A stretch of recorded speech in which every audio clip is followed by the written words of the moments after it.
안녕하세요. 2021학년도 서울대학교 신입학생 수시 모집 일반 전형 면접 및 구술고사 생명과학 1번 문항 해설을 하게 된 충북과학고등학교 배성재입니다.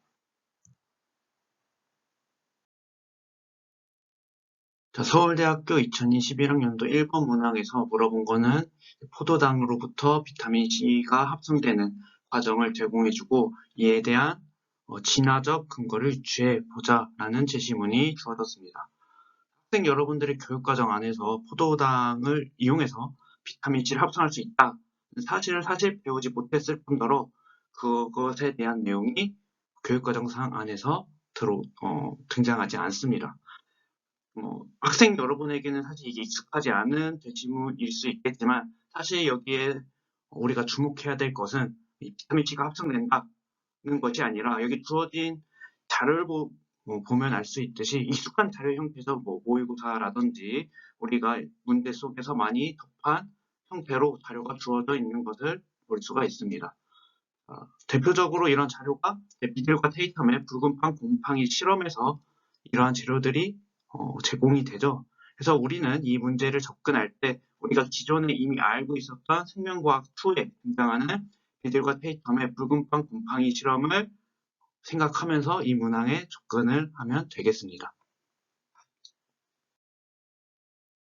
그럼 문제 1-1번부터 보도록 하겠습니다. 1-1번에서는 가설을 검증할 수 있는 실험을 설계하고 효소의 결함이 있을 때 예상되는 결과를 설명하라고 되어 있습니다. 문항에서 볼 수 있듯이 지금 두 가지를 묻고 있죠. 학생 여러분들이 이제 면접장에 들어가게 되면 실제로 너무 긴장을 하게 돼서 묻는 게 두 가지인데 한 가지만 답하고 지나가는 경우가 종종 있습니다. 학생 여러분들은 이 문항지를 받게 되면 자신이 무엇을 대답해야 하는지 명확하게 표시를 한 이후에 문제 풀이를 시작해주면 좋을 것 같습니다. 그럼 먼저 실험을 설계해야 되기 때문에 우리는 변인을 설정해야 하고 그리고 실험군과 대조군도 설정을 해야겠죠. 그래서 조작변인, 통제변인, 종속변인에 대해서 간략히 언급을 한 이후에 무엇을 실험군으로 설정하였는지, 무엇을 대조군으로 설정하였는지 답변을 해야 될 것입니다. 우선적으로 대조군 같은 경우는 당연히 이제 야생형을 쓰겠죠. 아마 이 문항에서는 효소 1, 효소 2, 효소 3, 효소 4가 정상적인 를 이제 야생형으로 설정할 것이고 실험군 같은 경우에는 효소 1, 효소 2, 효소 3, 효소 4가 각각 이상이 생긴 객체군들이 실험군으로 설정이 될 것입니다. 그리고 우리가 이제 비들과 테이텀, 붉은빵 곰팡이 실험에서 참고할 수 있듯이 이 실험을 우리가 설계하기 위해서는 퇴소 배지를 이용해야겠죠. 퇴소 배지라고 하는 것은 그 미생물들이 해당 생명체가 살 수 있는 퇴소 안에 영양원을 가지고 있는 배지이고 여기에다가 우리가 변인으로 설정한 물질들을 각각 다르게 첨가해서 실험을 수행할 수가 있습니다. 그래서 각 실험은 아래와 같이 정리를 할 수가 있겠죠. 이러한 형태는 우리가 비들과 테이텀의 붉은빵 곰팡이 실험에서도 익히 접할 수 있는 형태이니까 아마 문항을 풀 때 이런 식으로 정리를 해서 접근을 하면 될 것 같습니다. 간단히 살펴보게 되면 야생형 같은 경우는 효소 1, 효소 2, 효소 3, 효소 4 모두 정상이기 때문에 채소 배지에 포도당이든 덩물질 A든 B든 C든 들어있게 되면 이들을 이용해서 충분히 비타민C를 합성할 수 있습니다. 그래서 모든 내 배지에서 비타민C가 확인이 될 것입니다. 반면에 효소 1 기능 이상 돌연변이 같은 경우에는 효소 1은 포도당에서 전구물질 A를 합성하는 과정에 관여를 하는 효소가 되죠. 그렇기 때문에 채소 배지에 포도당을 첨가한 배지에서는 비타민C를 확인할 수가 없습니다. 하지만 그 이후 과정에 관여하는 효소 2, 3, 4는 정상이기 때문에 채소 배지에 전구물질 A라든지 B라든지 C가 들어있을 경우에는 비타민C가 아마 배지 내에서 검출이 될 것입니다. 다음과 같은 논리로 나머지 효소 2, 효소 3, 효소 4 기능 이상 돌연변이의 결과를 아래와 같이 설명한다면 1-1번 문항에서는 무난하게 점수를 받을 것으로 예상됩니다.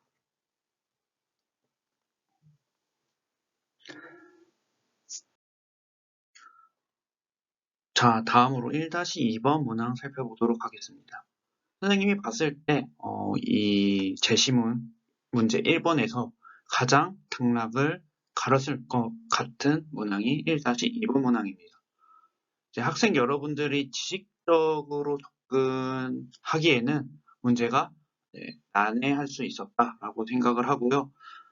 이거는 이제 종합적인 이제 진화적 관점이 필요하지 않았나. 학생들에게 문제 푸는 것에 익숙한 학생들에게는 1-2번 문항이 사실은 좀 어려웠을 것이라고 생각이 듭니다. 아마 당락을 많이 가렸을 것 같아요.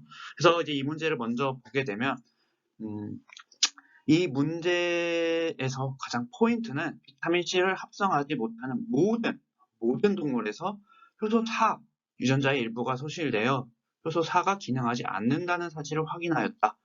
여기서는 포인트가 모든 동물, 비타민C를 합성하지 못하는 모든 동물이 다 효소 4 기능 상실 때문이더라 라는 것입니다.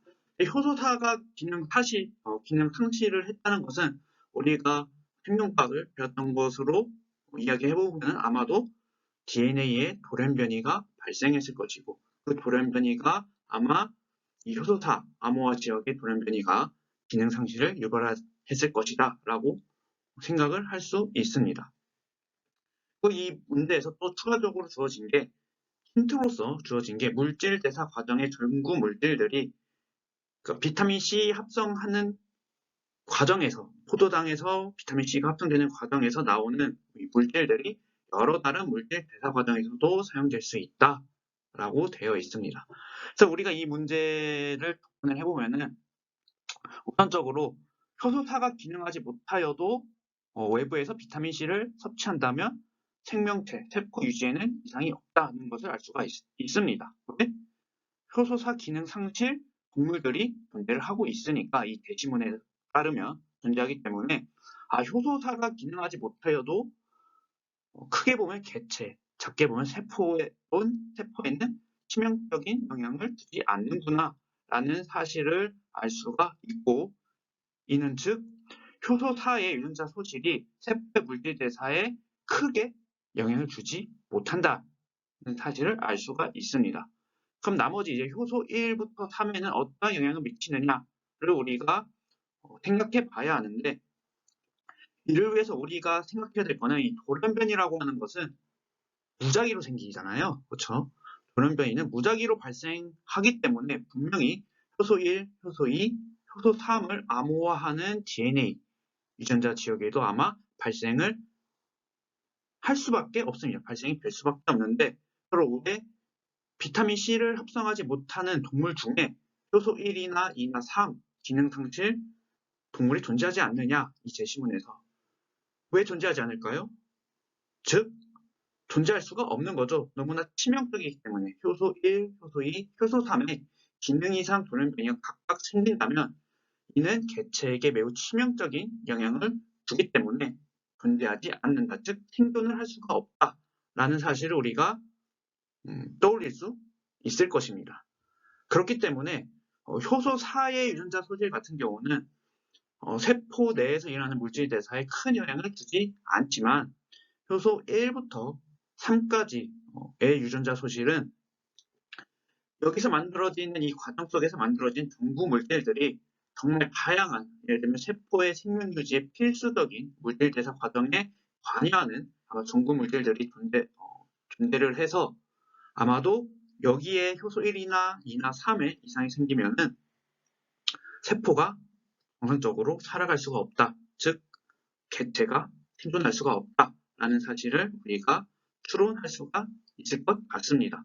사실 이 문제의 답은 어렵지는 않은데 이 답에 도달하기 위한 이 진화적 관점으로 추론하는 것이 여러분들에게는 다소 어려웠을 수도 있을 것 같아요. 여러분들이 이 문항에서 접근을 할 때 가장 큰 포인트는 돌연변이는 무작위로 발생한다. 효소 사이만 선택적으로 발생하지 않았겠죠. 그러니까 이 사실을 명심해서 여러분들이 직접 답안을 한번 구성하면 좋을 것 같습니다. 자, 다음으로 1-3번 문항 보도록 하겠습니다. 문제는 다음과 같고요. 여기서 포인트는 각각의 종으로 구성된 개체군 집단은 멘델 집단이다.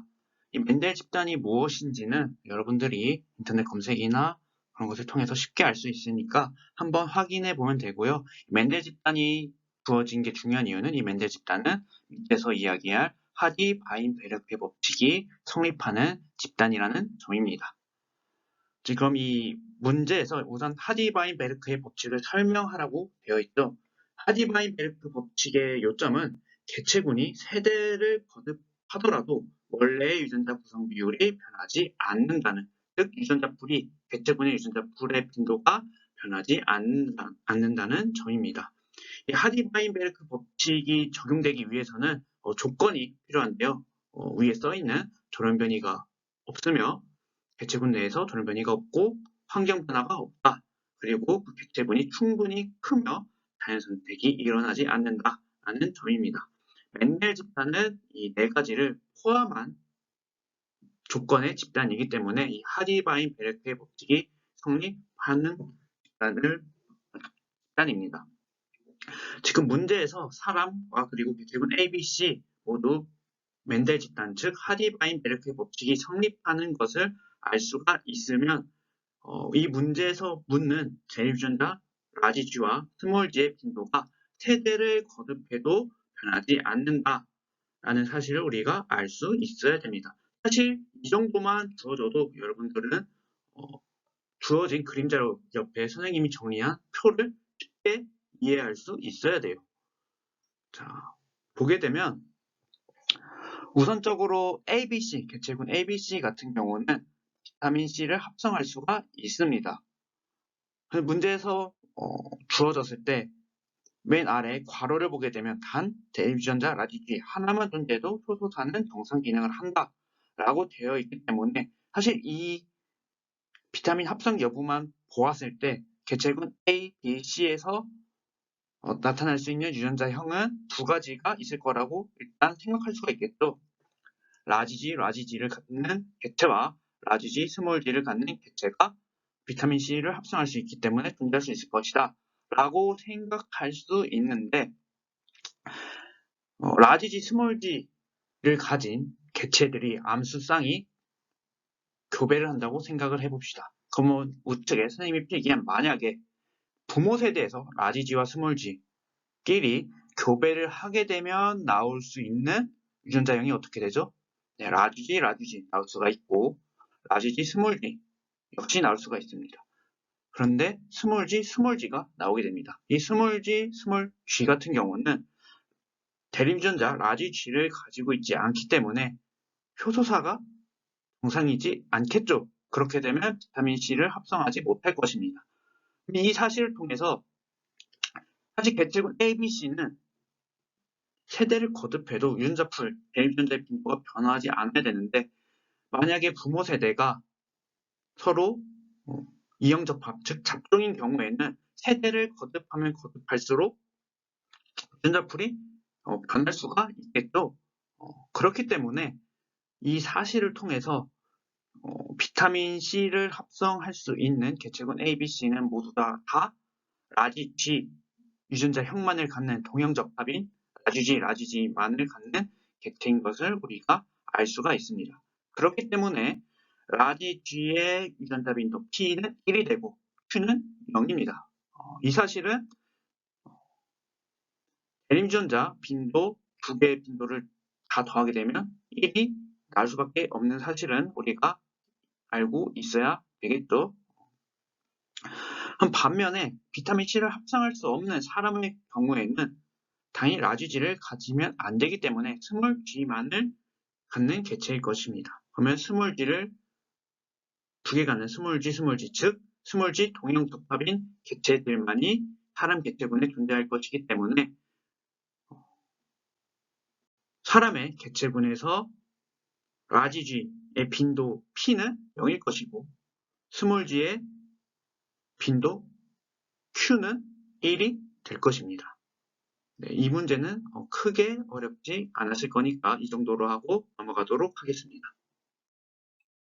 다음으로 1-4번 문항 보도록 하겠습니다.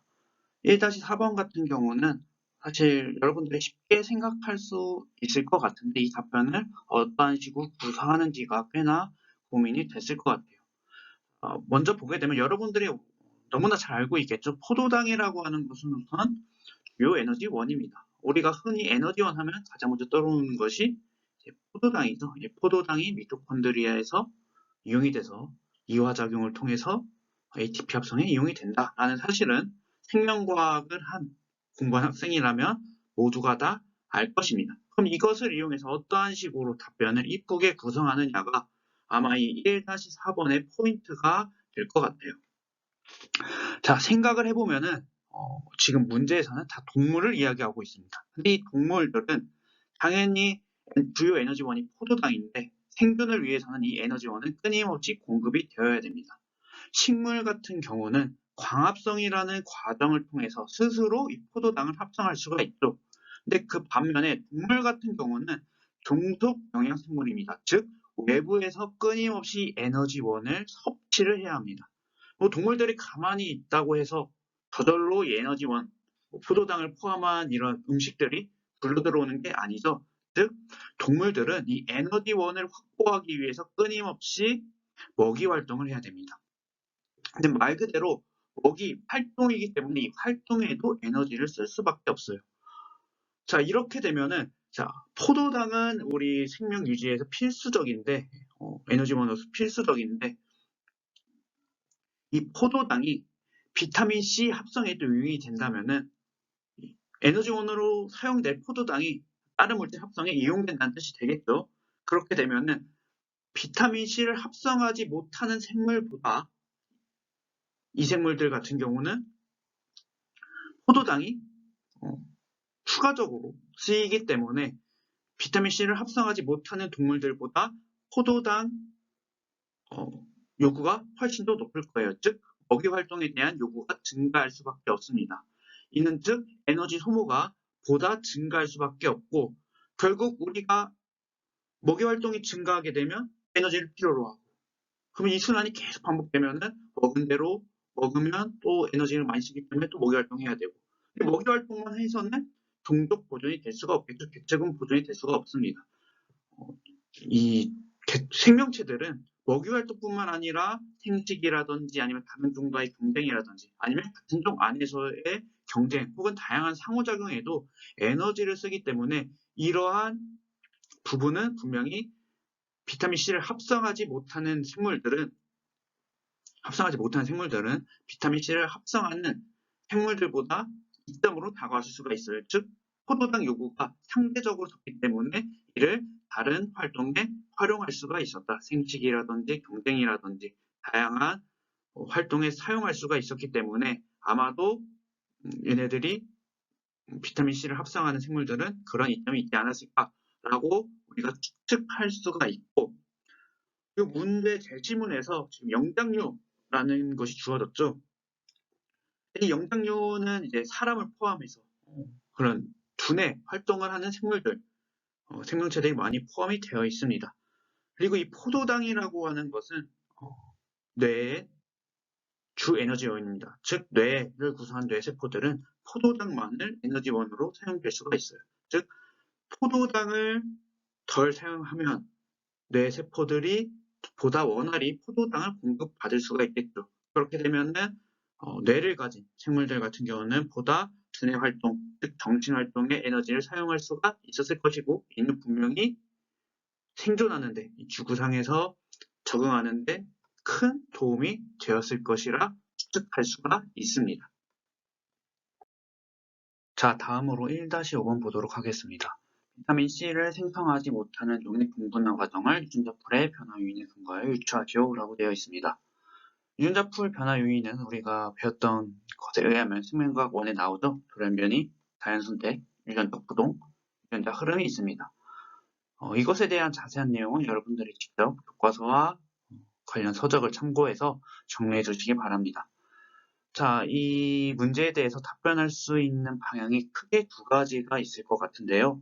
먼저 돌연변이와 자연선택으로 설명하는 방법이 있고, 두 번째로 돌연변이와 유전적 부동을 이용해서 답변하는 방안이 있습니다. 이 돌연변이라고 하는 것은 이 답변에서 필수적으로 들어갈 수밖에 없습니다. 처음에 시작되는 종이 아마도 위에서 이야기했던 비타민 C를 합성할 수 있는 유전자, 예를 들면 라지지인 도상종으로 설정한 경우 이 새로운 유전자가 등장하기 위해서는 결국 돌연변이라는 기작을 넣을 수밖에 없습니다. 그러니까 기존에 없던 유전자가 생기기 위해서는 이 돌연변이 개념을 쓸 수밖에 없다. 그렇기 때문에 자연 선택으로 동분해를 설명을 하든 유전적 부동으로 동분해를 설명을 하든 시작은 결국 돌연변이다 라는 사실을 염두해 주시기 바랍니다. 우선 도상종, 비타민 C를 합성할 수 있는 도상종 라지지 유전자를 갖는 개체에서 돌연변이가 발생해 스몰 g 유전자풀에 개체군의 유전자풀에 등장할 수가 있습니다. 자, 세대를 거듭해서 스몰 g 동형접합이 개체군 내에서 등장을 할 수가 있는데 이 이후에 두 가지 설명 방식의 차이가 발생하게 됩니다. 앞에서 답변했던 것을 근거로 예를 들면 스몰 g, 즉 비타민 C를 합성하지 못하는 개체가 비타민 C가 풍부한 환경에서 여러 가지 이유, 에너지원으로서의 관련지어서 여러 가지 이유로 이득이 있다면은 비타민 C가 풍부한 환경에서 스몰 g 개체가 비타민 C를 합성할 수 있는 개체보다 유리할 수가 있겠죠. 이렇게 되면은 같은 종 안에서 경쟁이 일어났을 때 자연 선택을 통해 보다 많은 자손을 남길 수가 있게 되고 생존에 유리해서 다양한 적응에 유리했기 때문에 기간이 지나면 지날수록 즉 세대를 거듭하면 거듭할수록 스몰 g 개체군 내에서 스몰 g의 비율이 등차 증가하게 될 것입니다. 이러한 스몰 g 동형접합 개체가 증가하는 와중에 이제 그 오랜 시간이 지나면서 돌연변이가 이제 각 개체에서 누적이 될 수가 있겠고 이러한 작은 유전자풀의 변화들이 쌓여서 오랜 시간이 지나서 예를 들면 스몰 g 개체군에서 종분화가 일어남을 통해 새로운 종이 나타날 수가 있다라고 설명을 할 수가 있고요. 두 번째로 이제 그 이후 과정을 유전적 부동을 통해서 설명할 수가 있는데 유전적 부동의 특징은 우연한 사건으로 환경의 적응에 유리함과 상관없이 우연한 사건으로 개체군의 유전자풀이 변하는 게 특징인데요. 예를 들면 특정 개체군에서 라지지, 스몰 g 개체가 있는 이런 개체군에서 유전적 부동이 일어나서 정말 우연하게도 스몰 g 유전자를 갖는 개체들이 압도적으로 많이 살아남았던지 혹은 그러한 개체들이 많이 살아남게 되어서 그 이후에 오랜 시간이 지나 돌연변이가 누적이 되게 되어서 새로운 종이 나타났다라고 설명할 수도 있습니다. 다만 시간을 고려해 봤을 때 이 두 가지를 다 이용해서 답변하는 것도 좋지만 가장 좋은 답변은 사실 꼭 1번은 예를 들면 돌연변이와 자연 선택으로 답변을 하는 것이 사실 가장 중요하다라는 사실은 여러분들이 기억을 해두고 답변을 구성했으면 좋겠습니다. 마지막으로 1-6번 문항 보도록 하겠습니다. 1-6번 문항은 영양소가 풍부한 환경에서 이것을 합성하지 못하는 종이 특정 영양소를 합성하지 못하는 종이 오히려 생존에 더 유리할 수 있다라는 가설을 검증할 수 있는 실험을 설계하라고 되어 있습니다. 문제에서는 이제 이것을 트립토판이라는 영양소를 설정을 해서 야생형과 트립토판 영양 요구주 중에 어떤 것이 생존, 경쟁에 유리한지 확인하라고 되어 있습니다. 실험을 설계하라고 되어 있기 때문에 굳이 결론을 예상해서 말할 필요는 사실 없겠죠. 아마 시간적으로 많이 빠듯할 것이기 때문에 주어진 문제에서 하라고 하는 것, 즉 실험 설계만 어떠한 방식으로 하면 되는지 간단히 살펴보고 넘어가도록 하겠습니다. 실험을 설계하기 위해서는 우선적으로 마찬가지로 변인을 설정해야겠죠. 부작 변인 같은 경우는 우선적으로 동일한 영양소가 풍부한 배지, 즉 완전 배지에 넣어주는 대장균의 종류가 아마 조작 변인이 될 것입니다. 야생형을 넣든지 트립토판 요구를 넣든지. 나머지 통제 변인 같은 경우는 이러한 대장균의 생장에 영향을 주는 환경 요인, 온도라든지 배지의 크기라든지 다양한 요인들을 다 통제 변인으로 준다고 가정을 하면 될 것 같습니다. 마지막으로 종속 변인 같은 경우는 대장균 개체군의 생장이 종속 변인이 되겠죠. 우리가 이것을 관찰하면 되는데 이 대장균 개체군 생장 같은 경우는 보통 배지에서 형성된 콜로니의 개수를 동일 시간 내에 형성된 콜로니의 개수와 크기를 측정하던가 혹은 형성된 콜로니에서 세균을 현착해서 세균수를 측정하는 방안 등이 있습니다. 실험을 들어가기 위해서 여러분들이 염두에 둬야 될 것은 생존 경쟁을 확인하는 것이기 때문에 결국엔 야생형 대장균과 트립토판 요구주 대장균을 혼합 배양하는 배지를 만들어야 된다는 사실을 여러분들이 염두를 해 두어야 되고요. 보통 이러한 실험 같은 경우는 야생형과 트립토판 요구주를 각각 단독 배양하게 됩니다.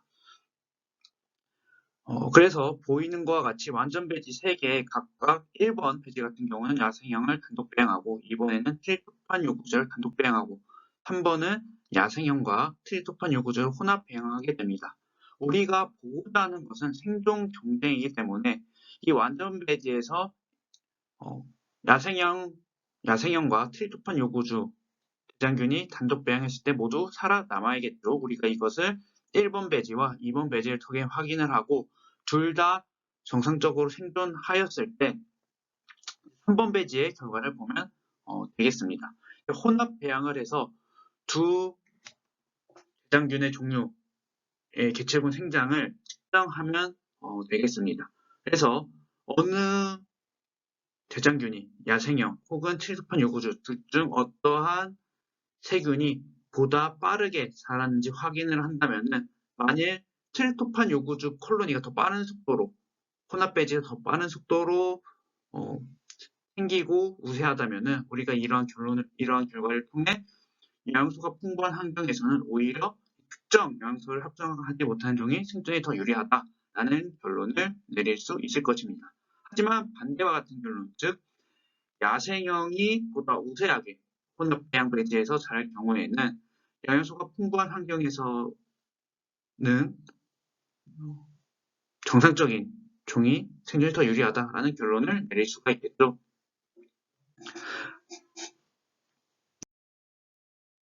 네, 이것으로 2021학년도 서울대학교 뇌지문 기반 면접 생명과학 문항 해설 1번 문항을 마치도록 하겠습니다. 선생님이 해준 해설은 방향과 키워드 위주로 설명해 주었는데요. 보다 이 문항에 대한 완벽한 해설은 여러분들이 이 강의를 듣고 부족했다고 느끼는 부분 혹은 채워야 되겠다고 느끼는 부분을 스스로 여러 교재나 참고서를 참고해서 채워나가야 완성될 수 있습니다. 모두들 열심히 준비해서 좋은 결과 있기를 바라겠습니다. 감사합니다.